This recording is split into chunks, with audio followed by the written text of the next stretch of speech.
La consumación de la independencia de México.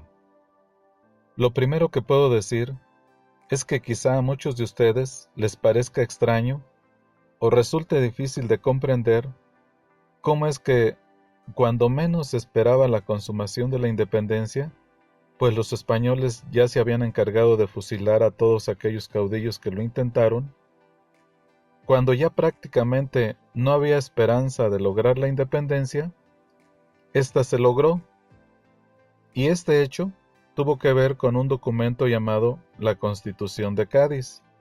Por lo tanto, para entender por qué se logró la independencia de nuestro país, debemos hablar antes de la Constitución de Cádiz.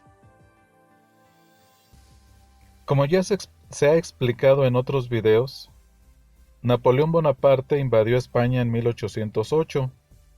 Este acontecimiento propició que se crearan las famosas Cortes de Cádiz en 1810.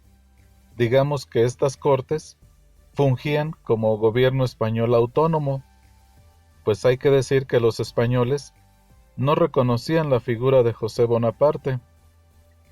Estas Cortes estaban integradas por militares, funcionarios, profesores, representantes del clero, pero muchos de sus integrantes seguían las doctrinas de los filósofos enciclopedistas liberales franceses del siglo XVIII, y para 1812 promulgan la famosa Constitución de Cádiz, con una clara tendencia liberal que se apartaba totalmente de la tradición monárquica absolutista que había en España desde hacía más de 500 años.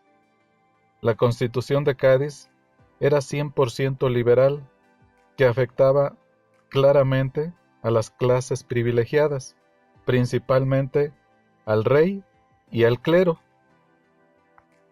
Entre los principales puntos de esta Constitución de Cádiz, que se juró el 30 de septiembre de 1812, están los siguientes. 1. Se declaraba la soberanía nacional, es decir, que las decisiones políticas de España las debían tomar los españoles y no los franceses invasores. 2. Limitaba el poder del rey, es decir, se terminaba con la monarquía absolutista para pasar a una monarquía constitucional, donde el rey debía estar por debajo de las leyes. 3. Se reconocían los derechos básicos, como la libertad de imprenta, es decir, garantizaba la libertad de escribir, la libertad de ideas, la libertad religiosa. 4. Suprimía la Inquisición, pues ésta no permitía la libertad religiosa. 5. Suprimía el monopolio que tenía la Iglesia en la educación, es decir, que la educación debía estar bajo el control del Estado y no de la Iglesia. Resulta muy claro entender que esta Constitución afectaba directamente a los grupos privilegiados de España, específicamente, como ya dijimos, al rey y al clero. Por lo tanto, cuando Fernando VII regresa de su cautiverio en Bayona, anula la Constitución en 1814 y volvió a gobernar como soberano absoluto, provocando el enojo de los liberales. Hasta que los liberales, dirigidos por Rafael del Riego, organizan una revolución exigiéndole al rey Fernando VII el restablecimiento de la Constitución de Cádiz. Fernando VII, al ver la fuerza del movimiento revolucionario, se vio obligado, muy a su pesar él no quería, pero tuvo que jurar la Constitución en marzo de 1820. Y ustedes se preguntarán, ¿y esto qué tiene que ver con la consumación de la independencia de México?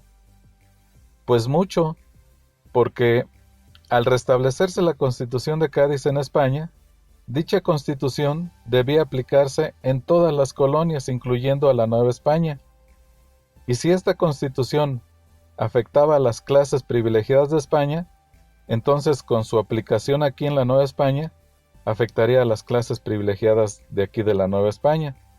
Por lo tanto, el alto clero, el ejército y las clases acomodadas de aquí de la Nueva España vieron con peligro la aplicación de la Constitución de Cádiz, pues perderían sus privilegios, y entonces, ahora sí, pensaron en la necesidad de consumar la independencia de México, y ya siendo independiente, pues ya no tendrían por qué aplicar la Constitución de Cádiz.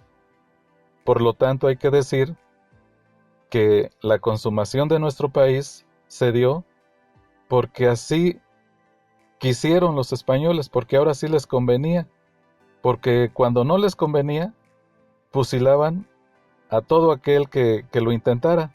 Pero para 1820, los españoles, los ricos, el clero, ahora sí les convenía y empezaron a hacer un plan de independencia. Ahora sí querían a un Miguel Hidalgo, a un Morelos, a un Mina, pero ya los habían fusilado.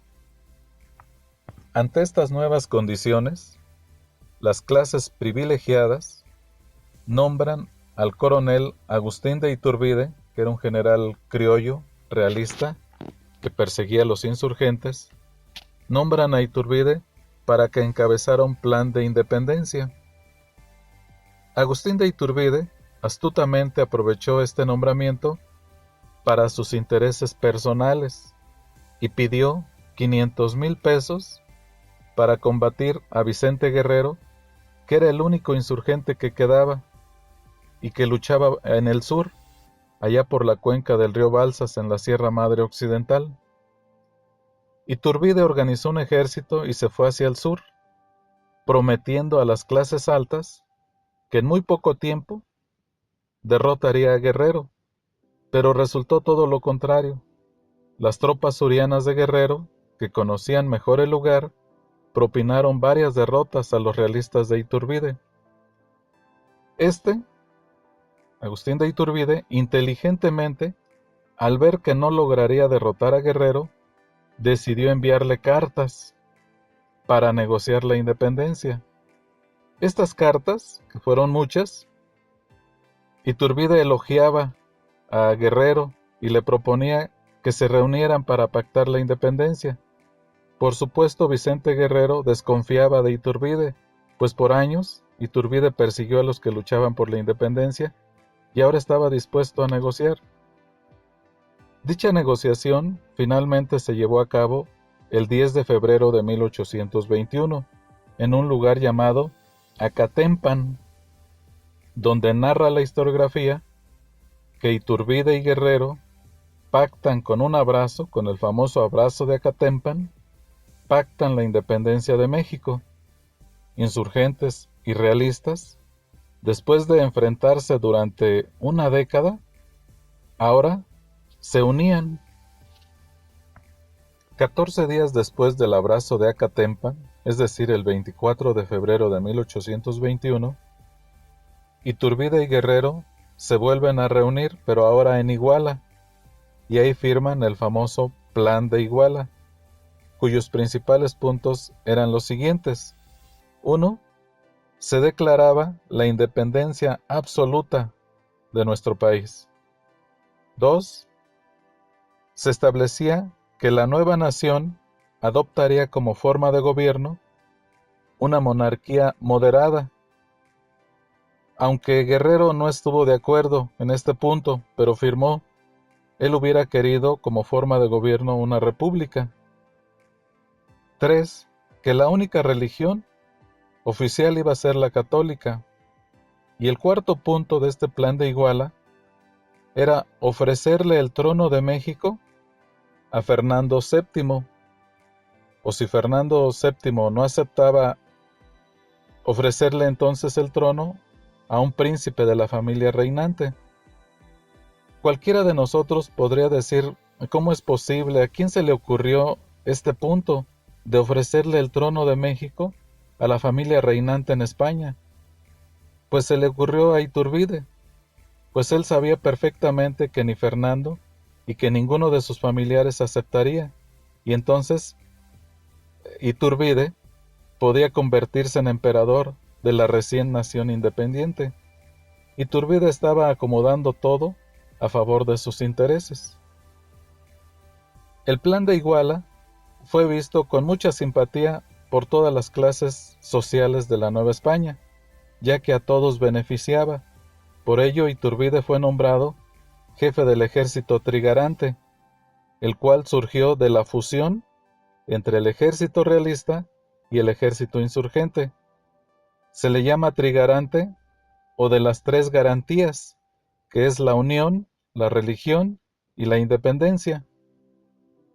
Además, se le pidió a un humilde sastre del poblado de Iguala, a don Magdaleno Ocampo, que diseñara una bandera para la nueva nación, con los colores dispuestos en diagonal. El blanco simbolizaba la religión, la fe católica, el verde simbolizaba la independencia y el rojo simbolizaba la unión entre europeos y americanos.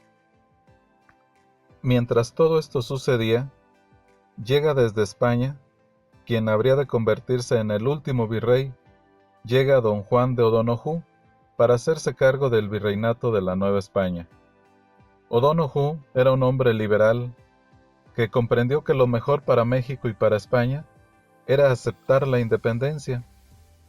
Iturbide hábilmente fue a recibir a O'Donoghue en Córdoba para firmar el célebre Tratado de Córdoba el 24 de agosto de 1821, donde se ratificaban los puntos del Plan de Iguala, es decir, se reconocía la independencia de México, pero se modificó el cuarto punto en el sentido de que en caso de que el rey Fernando VII y demás familiares no aceptaran el trono de México, entonces se podía elegir libremente al emperador aquí en la Nueva España, con lo cual pues quedaba abierto el camino para las ambiciones de Agustín de Iturbide. Finalmente, Iturbide hizo una entrada triunfal a la Ciudad de México el 27 de septiembre de 1821, al frente de 16,000 hombres, consumándose así la independencia de México.